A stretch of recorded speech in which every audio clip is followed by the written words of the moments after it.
Today we're going to talk about how to tell a very good sesame bagel. Sesame is my favorite bagel by far, Davidovich Sesame.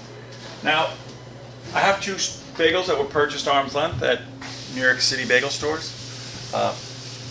To look at them individually without any source of comparison, they look okay. They look like decent cinnamon raisin bagels.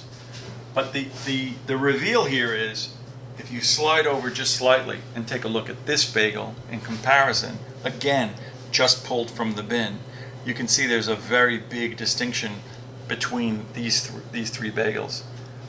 We talked a little bit about during Everything Bagels about seeding, and this is going to be one of the things that we're going to talk about. If you look at this bagel, it is modestly seeded on one side. There's no seeding on this side. It looks like the seeding there is incidental. There are some very light, small poppy seeds here around the outside. This bagel looks like a plain bagel that some seeds got on. There's some seeding on both sides, but it is very, very, very sparsely seeded. This bagel, not only is it heavily seeded on both sides, you can see if you zoom in the quality of these seeds. These are not translucent, whitish looking sesame seeds, but they are top quality sesame seeds. If we go back to the texture and we go back to the color, you'll see on the Davidovich that it's got a very high sheen, which comes from the boiling. These are probably all boiled bagels, but this has got a high sheen on it. People have asked me sometimes, do you coat your bagels in egg? Do you egg wash them?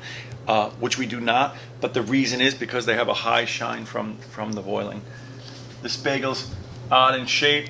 The color is very uneven. It's got some very pale color. This one's got some uneven color as well. The bottom of it very flat. But again, the number one thing that you're going to look for in this particular bagel is going to be how generously is this bagel seeded. It's beautifully shaped. It's beautiful in color. We haven't gotten to the inside yet, but I don't think that I need to do too much to convince you that if you were to choose which one of these bagels you would get the most for your money, it's going to be the Davidovich. Now, let's do some cutting.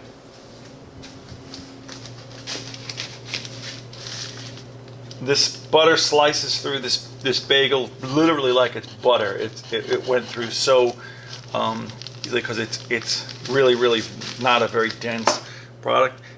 We have some clearly highly bleached flour here.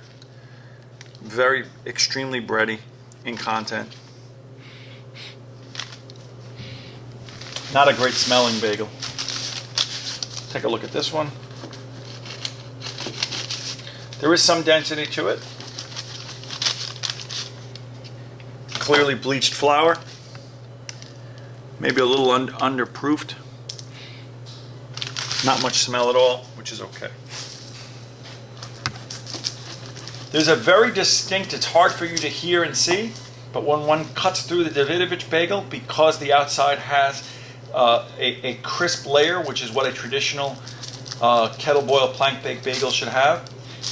There's a little resistance on the part of the knife. There's density, and then on the inside we have nicely proofed, great smelling. The smell of cinnamon, sesame is saturating through the product. And let's take a taste.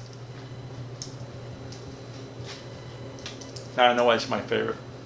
24 choices, 25 choices, I defer to sesame every time. Number one.